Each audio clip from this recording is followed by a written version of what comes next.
আব্বু তুমি কি ব্যথা পাইছো? হ্যাঁ না না, ভেরি গুড। আমি 64 জেলার মধ্যেই প্রতি জায়গায় আমি ক্যাম্প করে থাকি এবং আলহামদুলিল্লাহ আপনাদের দোয়াই এই পর্যন্ত আমি 4000-এর উপরে খতনা করেছি। আলহামদুলিল্লাহ। যে বাচ্চাটা আমরা ডিভাইসের মাধ্যমে সুন্নতে খতনা করেছি তার বাবার কাছে আজকের এই আয়োজন, আপনি এখানে ডিভাইসের মাধ্যমে আপনার বাচ্চাকে খতনা করে আপনার কেমন লাগতেছে, আপনার অনুভূতিটা একটু প্রকাশ করবেন। আসসালামু আলাইকুম। আলহামদুলিল্লাহ ভালো লাগতেছে, এখানে ডিভাইস করে আমার ছেলে বড়রা এখানে করেছিলাম, আল্লাহর মধ্যে ভালো, খুব দ্রুত ইমপ্রুভ হয়ে যায়।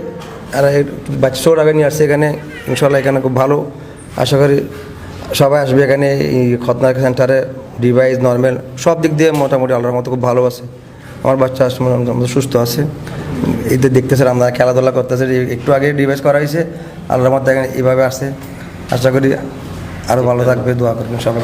আমি এখন জানতে চাইব আমাদের এই আয়োজনের যিনি মধ্যমণি অর্থাৎ যিনি সুন্নতে খতনা করেন ওনার কাছে জানতে চাইব আজকের যারা আয়োজন করেছেন তাদের জন্য এবং আপনার কাছে কি কি সেবা আমরা পাচ্ছি বা আপনি কোন কোন সেবা নিয়ে এসেছেন এগুলি সম্পর্কে আপনাকে জানতে চাচ্ছি। আসসালামু আলাইকুম।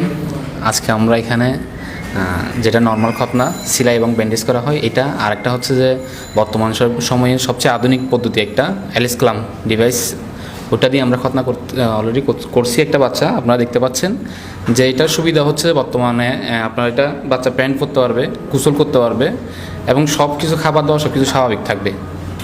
এবং এটার কারণে বাচ্চা দেখতে পাচ্ছেন আপনারা কোনো ব্যথামুক্ত একেবারেই, বাচ্চা প্যান্ট পরে হাঁটাচলা করতে পারবে, আজকে থেকে খেলাধুলা করতে পারবে।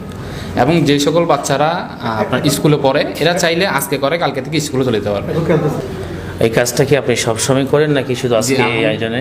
জি আলহামদুলিল্লাহ, এটা আমি সবসময় করতেছি। যেমন আমার স্থানটা একটু বলে দেন। আমার চেম্বার হচ্ছে আপনার রেজিয়া ফার্মেসি, নিউমোরিং তক্তারফুল, চট্টগ্রাম, ইপিজেড চট্টগ্রাম। আর তাছাড়া আমি 64 জেলার মধ্যেই প্রতি জায়গায় আমি ক্যাম্প করে থাকি এবং আলহামদুলিল্লাহ আপনাদের দোয়াই এই পর্যন্ত আমি 4000-এর উপরে খতনা করেছি।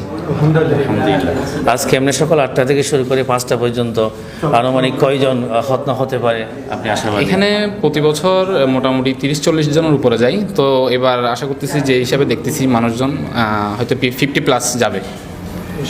ধন্যবাদ।